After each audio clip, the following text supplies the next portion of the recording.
Bem-vindos e bem-vindas a esse cosmos de rock, metal e cultura geral. Eu sou Ana Franskowiak, escritora, tradutora, revisora e nômade cósmica.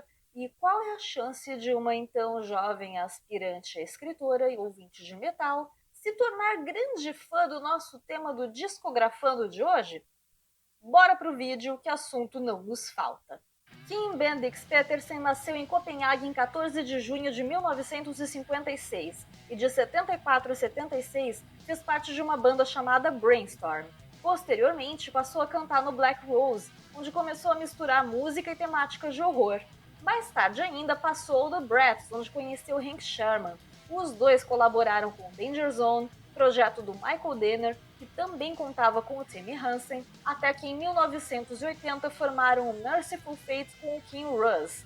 Nesse vídeo eu não vou abordar a discografia do Mercy, e sim os trabalhos solo do Kim, conceituais, à exceção de um ou dois deles. Até porque o Mercyful Fate merece vídeo próprio e já tem a playlist King Have Mercy de álbuns comentados faixa a faixa. Vejam depois, e agora vamos a eles então. Fatal Portrait foi lançado em 1986 e traz uma estrutura peculiar. A história central é contada no lado A do vinil e o lado B é composto por músicas não associadas a ela, e por aquela que conclui a história baseada no irretocável retrato de Dorian Gray de Oscar Wilde. E essa presença de músicas mais aleatórias apenas reforça uma ideia muito presente nesse canal. Todo disco é um livro contado de forma diferente. Alguns, os conceituais, são como romances. Outros são como novelas ou livros de contos. 1987 é o ano do trabalho absoluto do rei. Abigail, que ganhou adaptação para os quadrinhos por Dan Waters.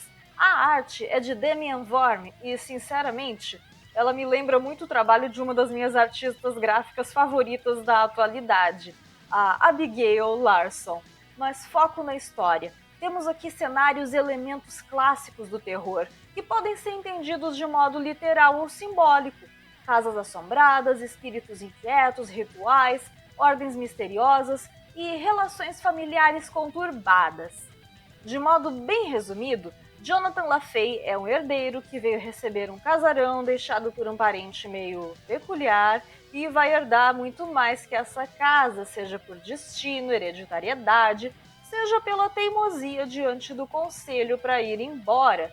Vale lembrar que o sobrenome dele é uma homenagem a Anton LaVey e que a última música do álbum passou a ser dedicada a Timmy Hansen depois que ele faleceu.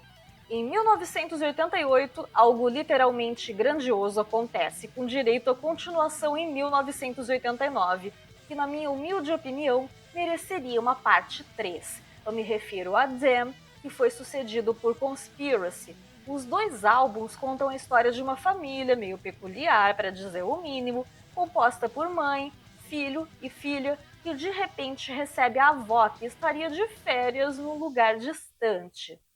E digamos que ela não vem sozinha, ou que, bem, mas alguém a esperava, tanto faz. Em Zen temos King, personagem central, ainda criança, e em Conspiracy como adulto, uma trajetória similar à do Jonathan LaFay como herdeiro de coisas que eu já contei no vídeo específico desse álbum. D.I. 1990, indiscutivelmente o meu preferido. Conspiracy é o segundo preferido, aliás. Nele temos o que eu chamaria de casamento da coragem com a criatividade, pois a história contada remete a acontecimentos históricos da França, floreados, obviamente, com toques de sobrenatural. Por meio desse amuleto do olho da bruxa, que, por sinal, eu adoraria ter uma réplica, nós vamos visitar locais como conventos e os tribunais presididos por Gabriel Nicolas de la Reynie, que eu já adianto não era um sujeito gente boa. Nessa mesma toada de denúncia, dizem que o rei falou algumas verdades bem incômodas na televisão dinamarquesa quando a capa do primeiro EP do Mercy foi acusada de expor uma cena de mau gosto e brutalidade ao que ele replicou. Sim, é verdade, é uma cena de mau gosto e brutalidade, proporcionada pela mesma instituição que agora acusa a arte. Que pedrada, não? The Spider's Lullaby, de 1995, é o diferentão por ser o único álbum solo não conceitual do rei, ou não totalmente, como acontece também no Fatal Portrait. E por falar em capas discutíveis, Eu adoraria que ela fosse recriada, digamos, com melhor tecnologia, pois uma ideia boa, porém mal executada, me deixa mais decepcionada que uma ideia essencialmente ruim. Um destaque do álbum, To The Morgue, que basta uma audição para você nunca mais esquecer. E sempre válido lembrar que aqui também temos uma mistura muito boa de criatividade e crítica mordaz. Não vê quem não quer. The Graveyard, de 1996, é considerado um dos discos mais bem-sucedidos do King. Foi remasterizado pelo Andy LaRocque e relançado em 2009. Novamente temos a sanidade envolvida no enredo e uma questão de desequilíbrio de poder que acaba se voltando contra o protagonista e relegando a ele um inferno maior que qualquer invenção mitológica e moralizante. Numa leitura mais direta, dá para dizer que seria uma história de vingança, mas também é uma outra crítica a certas classes de pessoas ditas respeitáveis, como ele já fez lá no Conspiracy, por exemplo. 1998 é ano de Voodoo, com capa furiosíssima desenhada pelo Necrolord, e como o nome indica, ele explora o lado místico do sul dos Estados Unidos, com direito à famigerada faixa escondida que foi moda durante muito tempo. Aqui eu faço um mega destaque não para uma música específica, mas para um artigo de autoria do Rodrigo Barque que estabeleceu ligação entre ecologia, voodoo e o próximo álbum da lista. House of God foi lançado em 2000, também foi remasterizado e relançado em 2009, e a história que ele conta também é baseada em acontecimentos da história francesa, dessa vez no local chamado René-le-Château. Só para vocês terem uma ideia das lendas que circundam o local, temos associações com o Santo Graal, a Arca da Aliança e a Menorá, templários, catarismo, geometria sagrada e até discos voadores, que também já foram tema de vídeo aqui do canal. Abigail 2 The Revenge sai em 2002 e desperta controvérsias. Tem gente que ama a história e não o instrumental e vice-versa. Esse é outro que dava margem a uma parte 3, mas não se pode ter tudo. Porém, eu não tenho do que me queixar, tendo em vista que em 2003 é lançado o sinistríssimo The Puppet Master.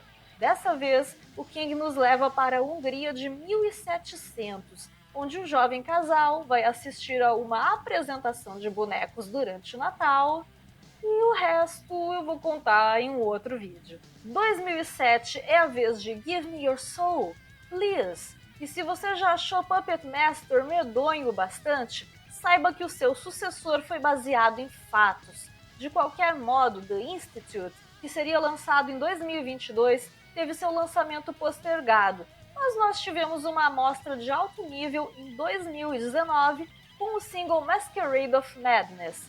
E assim sendo, uma pequenina divagação. O que eu conjeturei no meu primeiro vídeo do Mercy, em parte aconteceu na forma do quadrinho de Abigail. E agora eu renovo essa minha pergunta. Quanto tempo mais levará até que tenhamos curtas, animações, filmes e outras adaptações ainda mais ambiciosas das obras do rei? E será que The Institute fará alguma relação, ainda que vaga, com Damn e Conspiracy? Give me your joinhas, inscrições e opiniões sobre essas questões. Grata por assistir até aqui e David Zen.